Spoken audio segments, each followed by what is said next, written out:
Hello friends, welcome to HP Vibrant Academy. This is lecture number 6 on the most probable questions of mechanics. Let's begin. चलो देखो question number 10 देखो क्या है, कैसे करोगे इसको। Find the moment of inertia of an arc. ठीक है, आर्क दिया हुआ है, arc of a circle about diameter bisecting the arc and axis through the centre perpendicular to the plane and axis through इस middle point perpendicular to the plane. समझ में आ रहा है कैसे करोगे इसको। आर्क दिया हुआ है ना, ये आर्क है हमारा, तो ये आर्क है तो कहीं ना कहीं से ये तो इसका कोई सेंटर पॉइंट होगा जहाँ से ये ड्रॉ किया गया है आर्क, बिल्कुल होगा। तो ये ओ हो गया, तो यहाँ से ये ड्रॉ किया गया है आर्क।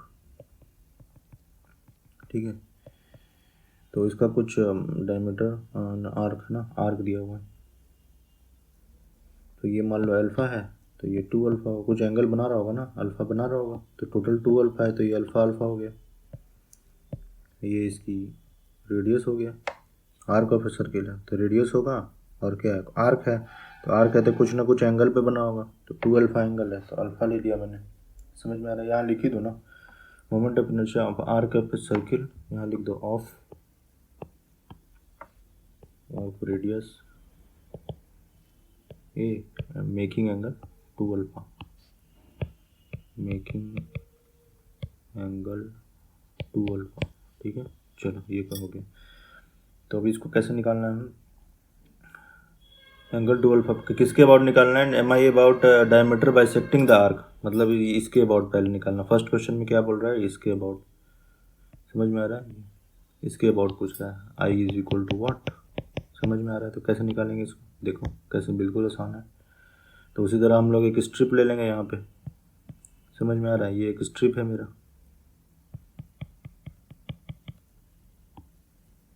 तो यहाँ से कहाँ पे लूँगा मैं, ये थीटा एंगल पे ले लिया मैंने, ये डी थीटा। ठीक है, थीटा एंगल पे डी थीटा ले लिया, ये डी थीटा है, तो ये कितना हो जाएगा, ए इंटू डी थीटा। समझ में आ रहा है। और मान लो इसका डेंसिटी, इसका डीएम क्या हो जाएगा, डेंसिटी मान लो मास पर यूनिट लेंथ रो है, तो रो से मल्टीप्लाई कर दिया ए डी थीटा। समझ में आ रहा है, तो ये तुम्हारा कितना हो जाएगा, रो ए डी थीटा हो गया। ठीक है, और ये डिस्टेंस कितना हो जाएगा, ये डिस्टेंस कितना, यही तो चाहिए होगा ना मुझे, यही तो चाहिए होगा। हम जो आई लिखते हैं क्या लिखते हैं, D I equal to R square D M, उस एक्सिस से डिस्टेंस आर होता है, तो ये कितना है, ये साइन थीटा होगा। समझ में आ रहा है, तो डायरेक्ट लिख दो यहाँ पे D M is equal to R square, sorry D M नहीं, यहाँ लिख दो लेट। ठीक है, let rho be the density, density मतलब मास पर यूनिट। वो डेंसिटी का जो मतलब ये सब ऑब्जेक्ट टू ऑब्जेक्ट डिपेंड करता है। जैसे स्फेयर है तो मास पर यूनिट वॉल्यूम लेते हैं, समझ में आ रहा है। सेल है तो मास पर यूनिट एरिया लेते हैं। ठीक है यार, ये जैसे मान लो ये है अपना डिस्क है, तो उसमें भी मास पर यूनिट लेंगे, मास पर यूनिट, मास पर यूनिट एरिया लेंगे। यहाँ पे क्या है तुम्हारा, ये आर्क है तो मास पर यूनिट लेंथ लेंगे, तो rho be the density of the arc. ठीक है, तो रो इज इक्वल टू क्या होगा, मास पर यूनिट लेंथ, तो मास पर यूनिट टोटल लेंथ क्या हो जाएगा, 2 अल्फ़ा एंगल बना रहा है इंटू रेडियस, तो 2 ए अल्फ़ा। क्लियर है, तो 1 ले लो यहाँ पे। तो यहाँ लिखो let us take an elemental length, elemental length at an angle theta. ठीक है, गिवन बाई, ठीक है, एलिमेंटल लेंथ एंगल थीटा। ठीक है ना, तो यहाँ पे क्या लिखेंगे, तो elemental mass T M is equal to rho into length, तो rho into a D theta, therefore moment of inertia of this elemental mass, ठीक है, अबाउट क्या पूछा था, axis through the centre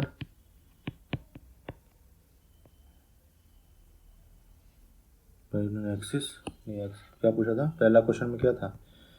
about diameter bisecting the arc, about an axis, about diameter लिखना, about diameter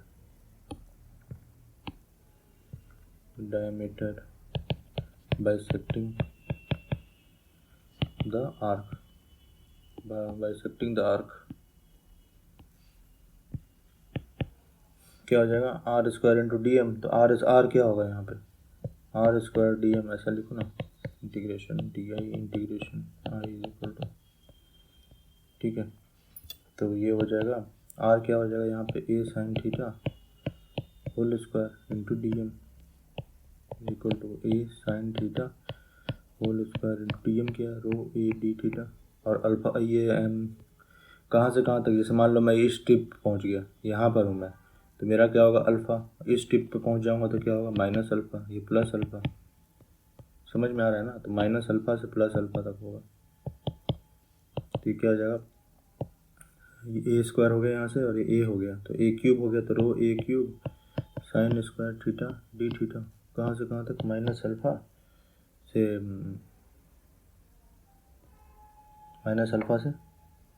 plus alpha. Clear है ना? तो इसको इवन फंक्शन है तो 2 कॉमन ले लो, तो 2 रो ए क्यूब इंटू 0 से alpha sine square theta D theta, 2 a cube into rho into 1 minus cos 2 theta, ये होगा ना बाई 2, ठीक है। तो ये 0 से अल्फ़ा डी थीटा। क्लियर है?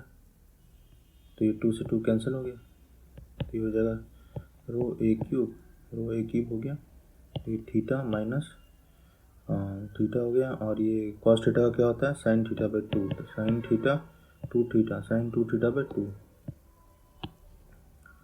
साइन 2 थीटा बाई 2, और ये अल्फ़ा और 0। समझ में आ रहा है? Is equal to rho a Q into alpha minus sine 2 alpha by 2, और ये 0 हो जाएगा। तो रो की वैल्यू क्या थी अपनी यहाँ पे? m अपॉन 2a अल्फ़ा, तो m upon 2a alpha into A cube into alpha minus 2 sign alpha cos alpha divided by 2, तो 2 से 2 कैंसिल, तो ये हो जाएगा m a square upon 2 alpha minus sine alpha cos alpha. समझ में आ रहा है? तो ये होगा इसका आई इज इक्वल टू, ठीक है, यही आंसर होगा। चलो दूसरा क्वेश्चन देखो, दूसरा में क्या बोल रहा है? सेकंड वाला,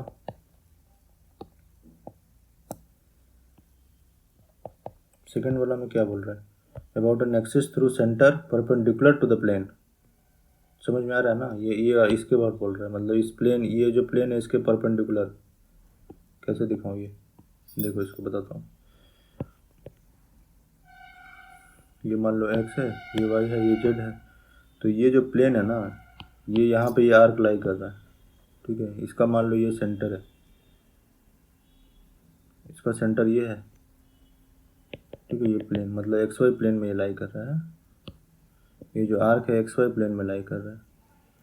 तो ये मुझे जेड इसके अबाउट में लाना होगा, ये परपेंडिकुलर है, तो इस ये सेंटर से ये आर्क बनाया गया है। समझ में आ रहा है?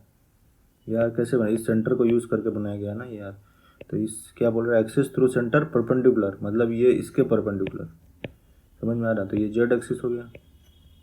जेड एक्सिस में वैसा कंफ्यूज नहीं होना है, हाइपोथेटिकल केस। जैसे मान लो ये यहाँ पर है, ये सेंटर से ये बनाया गया। समझ में आ रहा है? ये मेरा एक्सिस हो गया, एक्स वाई और जेड। मान लेते हैं ये सेंटर से ये आर्क क्रिएट किया गया, ठीक है। ये इसका रेडियस ए है, तो ये जो आर्क है ना वो एक्स वाई प्लेन में है, तो मुझे किसके अबाउट निकालना है? तो इसके अबाउट निकालना, परपेंडिकुलर। ये ना axis through centre perpendicular to the plane, मतलब ये 90 डिग्री बना रहा है, तो इसके अबाउट आई निकालना पड़ेगा। यही पूछ रहा है मुझे, आई क्या हो। समझ में आ रहा है? चलो इसको देखते हैं। समझ में आ रहा है ना? देखो ऐसे ही करेंगे इसको।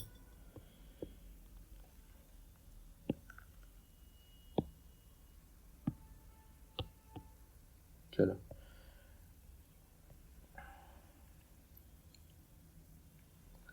इसका डायग्राम बना लो। अब कुछ सिंपल, पूरा कॉन्सेप्ट क्लियर है ना? कोई दिक्कत नहीं हो। ये ओ है, ठीक है, ये अल्फ़ा हो गया, ये माइनस अल्फ़ा। यहाँ पे मेरा स्ट्रिप था थीटा एंगल पे, तो ये डी थीटा है। ठीक है, तो ये कितना है, ए डी थीटा। समझ में, ये लेंथ हो गया। ठीक है, इसका डी एम क्या हो जाएगा, रो इंटू ए डी थीटा। समझ में आ रहा है। तो इसके अबाउट पूछा है ना, इसके अबाउट पूछा है, तो ये जो डिस्टेंस है ना, ये तो हमेशा कांस्टेंट रहेगा ना, ये तो हमेशा कांस्टेंट रहेगा। तो मैं क्या लिखूँगा, D I is equal to R square D M integration is equal to R क्या है यहाँ पे, ए कांस्टेंट है, आई स्क्वायर इंटू, मतलब ये डिस्टेंस कितना है, ये यहाँ से एक्सिस से ये परपेंडिकुलर जो है इस प्लेन के परपेंडिकुलर, तो ये हमेशा कांस्टेंट है ना, हर एक पॉइंट पे कांस्टेंट रहेगा। यहाँ से मान लो ये पॉइंट पे लिया तो ये डिस्टेंस ये होगा, ये पॉइंट पे मैंने लिया, समझ में आ रहा, तो ये डिस्टेंस ए ही होगा। समझ में आ रहा है, ऐसे ही होगा ये। तो मेरा स्ट्रिप ये है ना, ये वाला देखो, ये है, एक मिनट, ये स्ट्रिप नहीं, ये है ना मेरा एलिमेंटल मास, ये है एलिमेंटल मास। तो इसको मैं पूरा घुमाऊंगा यहाँ से यहाँ तक। समझ में आ रहा है, ये पूरा ऐसे घुमाना पड़ेगा मुझे, तब जाके ये कवर होगा। तो चलो लिख लेते हैं, ए स्क्वायर इंटू डी एम क्या है, रो ए डी थीटा। समझ में आ रहा है। और ये इंटीग्रेशन कहाँ से होगा, माइनस अल्फ़ा से प्लस अल्फ़ा, बिल्कुल आसान है। तो ए स्क्वायर इंटू ए क्यूब हो गया ना, ए क्यूब इंटू रो का वैल्यू क्या है, रो का वैल्यू हमने निकाला था ना, M upon two a alpha, M upon two a alpha, बिल्कुल सही। A cube into D theta, minus alpha से प्लस अल्फ़ा, तो ये 2 अल्फ़ा हो जाएगा। तो M a cube upon 2 a alpha into alpha minus of minus alpha. समझ में आ रहा है, यह M a cube upon 2 a alpha into 2 alpha,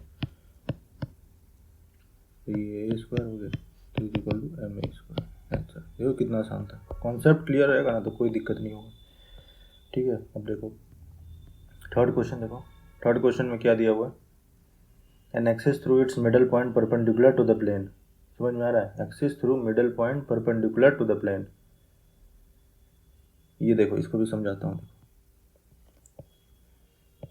ये एक्स हो गया, ये वाई हो गया, ये जेड हो गया। समझ में आ रहा है, ये मान लो एक्स वाई प्लेन में लाई कर रहा है, एक्स वाई प्लेन में, इसका सेंटर ये है, तो इस सेंटर का यूज़ करके इस आर्क को बनाया गया है। तो इसका मिडल पॉइंट मान लो यहाँ पे कहीं पे, तो मुझसे पूछ रहा है ये वाला, इसके अबाउट पूछ रहा है, व्हाट इज दिस आई, यही पूछा है ना, an axis through its middle point perpendicular to the plane. ये एक्सिस किससे है, मिडिल पॉइंट और परपेंडिकुलर टू द प्लेन, यही पूछा है। चलो निकाल लेते हैं इसको, कैसे निकालोगे इसको, उसी तरह एक डायग्राम बना लो। ये डायग्राम हो गया मेरा, तो ये मेरा जो स्ट्रिप था वो कहाँ पे था, थीटा पे, ये डी थीटा है मेरा, तो ये कितना हो जाएगा, ये ए है, ए रेडियस, तो ये ए डी थीटा होगा। ठीक है, इसका डी एम क्या होगा, रो ए डी थीटा। समझ में आ रहा है, अभी सब कुछ बता दिया इसलिए मैं थोड़ा फास्ट जा रहा हूँ। ये देखो, ये लेंथ कितना हो जाएगा, तो मुझे इसके अबाउट पूछ रहा है ना, समझ में आ रहा है, तो ये लेंथ हो चाहिए होगा मुझे, अब मुझे कौन सा डिस्टेंस चाहिए होगा, ये डिस्टेंस चाहिए होगा। देखो फिर से करता हूँ,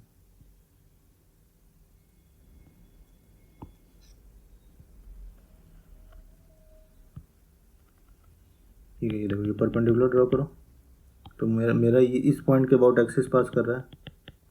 समझ में आता है, ये डिस्टेंस चाहिए होगा ना मुझे, तो आर स्क्वायर डी एम जब लिखेंगे इंटीग्रेशन ऑफ, तो डी एम पता है मुझे, तो ये डिस्टेंस निकालना पड़ेगा। ये डिस्टेंस कैसे निकालोगे, देखो यहाँ परपेंडिकुलर ड्रॉ किया और मुझे ये चाहिए होगा, तो देखो, तो ये पूरा कितना है, ये पूरा ए है, बिल्कुल सही। और ये कितना है, देखो यहाँ से यहाँ तक क्या है, ये देखो हाईलाइटेड पोर्शन, यहाँ तक कितना है, ए कॉस थीटा। समझ में आ रहा है, तो ये कितना हो जाएगा, ये वाला ए माइनस ए कॉस थीटा, बिल्कुल सही। और ये कितना हो जाएगा, ये हो जाएगा सर ए साइन थीटा। क्या पूछ रहे हैं सर आप, ये ए साइन थीटा हो जाएगा। समझ में आ रहा, ट्रायंगल है ना ये, तो ए है तो ये इस थीटा पे है, तो ये वाला ए कॉस थीटा और ये ए साइन थीटा, तो मेरी जो ट्रायंगल बनी वो क्या बनी, ये ए साइन थीटा हो गया, ये हो गया ए माइनस ए कॉस थीटा। तो ये क्या हो जाएगा, क्या हो जाएगा बताओ, ए माइनस ए कॉस थीटा का whole square. Plus A sine theta का होल स्क्वायर अंडर रूट। समझ में आ रहा है? यही हो गया ना आर मेरा। तो D I is equal to क्या होगा, R square into D M integration is equal to A minus A cos theta का whole square plus A sine theta का whole square under root into D M. समझ में आ रहा है? यही होगा ना। तो निकालो यहाँ पे, ये देखो, इसको देखो अलग से निकाल लेता हूँ, डायरेक्ट लिखूँगा ना, बहुत ज़्यादा ये हो जाएगा फिर। देखो ए स्क्वायर यहाँ से, ए स्क्वायर यहाँ से, तो ए स्क्वायर कॉमन हो गया, ठीक है। तो इसको तोड़ो, 1 minus 2 cos theta plus cos square theta plus sine square theta, ठीक है, under root is equal to A square into ये 2 minus 2 cos theta under root is equal to 2a square 1 minus cos theta under root is equal to 2a square into 2 sine square theta by 2 under root is equal to 2a sine theta by 2। समझ में आ रहा है? तो इसको direct लिख देता हूँ। तो ये हो जाएगा अपना, ये पूरे की वैल्यू होगी ना, ये पूरे अंडर रूट के साथ में, तो ये जगह 2a sine theta by 2 R square है ना, तो ये पूरे का स्क्वायर, एक मिनट, ये आर है तो ये आर स्क्वायर होगा ना, आर स्क्वायर, तो इसका स्क्वायर हो जाएगा डी। समझ में आ रहा है ना? यही होगा। क्लियर है? तो आई क्या हो जाएगी, I is equal to integration 4a square sine square theta by 2 into D M क्या है हमारा, rho a D theta integration minus alpha से प्लस अल्फा। अभी देखो ये जो है ना, यहाँ पे ए तो कांस्टेंट है, तो जैसे जैसे अल्फ़ा चेंज होगा, मान लो ये यहाँ पे पहुँच गई, तो ये ट्रायंगल बड़ा हो जाएगा ना। समझ में आ रहा है ना? ये मान लो कि ये यहाँ पहुँच गया, देखो इस पॉइंट को मैं ले रहा हूँ, तो ये ट्रायंगल बनेगा। ये मेरा क्या है, आर्क का सेंटर है, और ये क्या है, ये डिस्टेंस, तो ये मेरा ए साइन थीटा, ये साइन अल्फ़ा हो जाएगा ना। समझ में आ रहा है? ये अल्फ़ा पे मान लो ये वाला पॉइंट था, तो ये अल्फ़ा हो गया, तो अल्फ़ा हो गया, तो ये मेरा क्या हो जाएगा, ये साइन अल्फ़ा होगा ना। देखो इसको और बड़ा बनाते, देखो ये आर्क है, समझ में आ रहा है? तो ये ए है, ये अल्फ़ा है, मैं एक्सट्रीम पॉइंट पर ले रहा हूँ, तो ए साइन अल्फ़ा हो गया, और ये कितना हो जाएगा, ये हो जाएगा ए माइनस ए कॉस अल्फ़ा। समझ में आ रहा है? उसी तरह तो ये मैं जब सिर्फ ये यहाँ अल्फ़ा चेंज होगा सिर्फ, बाकी ए तो कांस्टेंट ही है ना, ए अल्फ़ा चेंज होगा तो ये ट्रायंगल बड़ा छोटा होता जाएगा और पूरा ये आर्क को कवर कर लेगा, माइनस अल्फ़ा से अल्फ़ा तक ऑटोमेटिक आ जाएगा। समझ में आ रहा है ना? तो ये जगह 4a, ये स्क्वायर ए क्यूब हो गया, 4a क्यूब रो बाहर आ गया, इंटू क्या हो जाएगा, 4a cube rho sine square theta by 2 into D theta minus alpha से प्लस अल्फ़ा। तो जगह 4a क्यूब रो इंटू 2 से मल्टीप्लाई कर दो, 2 इंटू 0 से अल्फ़ा। समझ में आ रहा है? Sine square theta by 2 D theta equal to क्या हो जाएगा, 2 को अंदर ले लेते हैं ना उसको, हाँ तो अंदर ही ले लो, 4a क्यूब रो 0 से alpha into 2 sine square theta by 2 D theta. ठीक है, तो ये कितना हो गया, 0 से alpha 2 sine square alpha by 2 2 sine square theta by 2, ठीक है। तो is equal to 4a cube rho into इसका क्या होता है 2 साइन स्क्वायर, इसको क्या 1 माइनस कॉस थीटा लिख सकते हैं ना। तो ये हो जाएगा 0 से alpha 1 minus cos theta D theta is equal to 4a cube rho into 0 से अल्फ़ा, ये क्या हो जाएगा, इसको इंटीग्रेट कर दो तो ये क्या हो जाएगा, थीटा माइनस कॉस थीटा का इंटीग्रेशन साइन थीटा अल्फ़ा 0। तो ये हो जाएगा 4a क्यूब इंटू रो के value m/2a into m/2 a into alpha होगा ना, m/2 into a 2a alpha, ये निकाला था ना, m/2 इंटू अल्फ़ा कहाँ निकाला है, सबसे ऊपर निकाला था, ये देखिए